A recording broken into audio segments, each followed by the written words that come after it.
everybody, and welcome to Creative Kids at Home. Today we are going to make dough with which you can play. Yeah?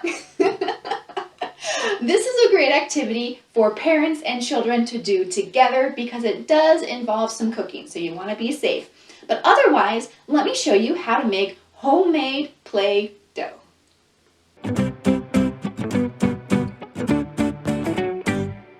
So let's gather the supplies you'll need. Grab some flour, table salt, and cream of tartar, as well as some vegetable oil and water.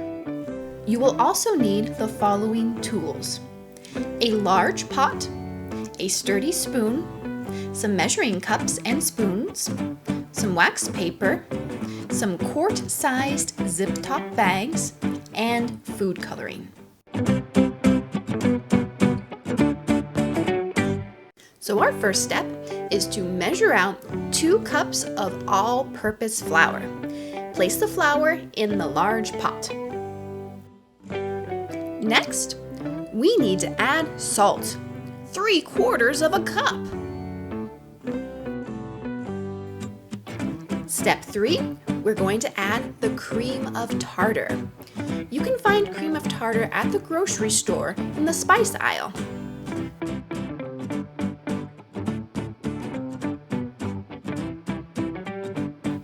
Step 4, we want to stir to combine the dry ingredients.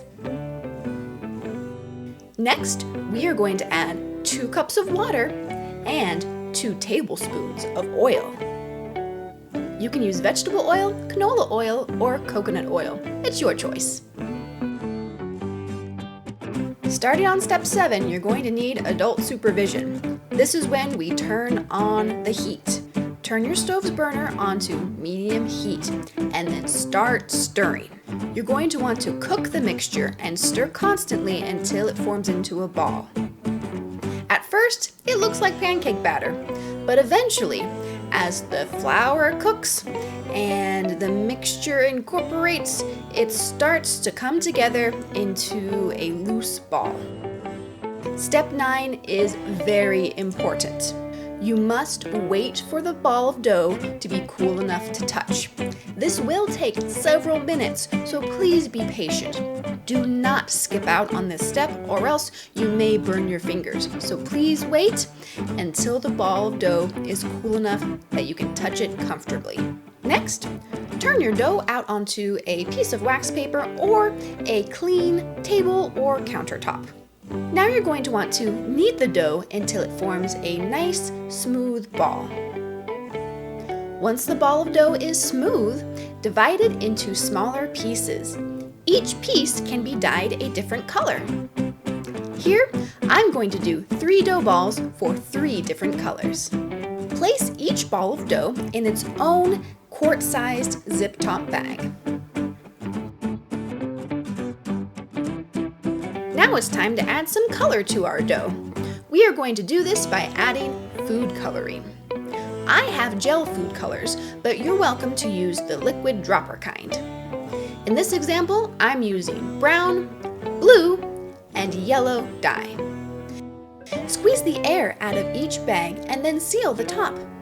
Now you can knead each ball of dough until the color is distributed and you have one uniform shade of Play-Doh.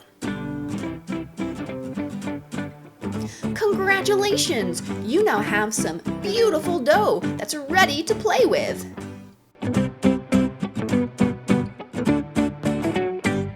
So there you go. Now you have dough with which you can play and sculpt and create.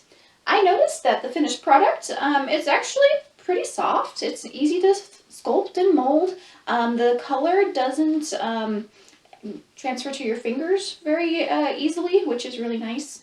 However, if you have clothing or tablecloths that you're concerned about getting dirty, perhaps maybe you should remove them or cover them instead, just to be safe.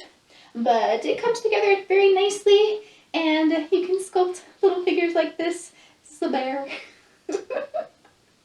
But anyway, thank you so much for joining us for Creative Kids at Home. I hope you enjoy playing with your dough, and I will see you next time.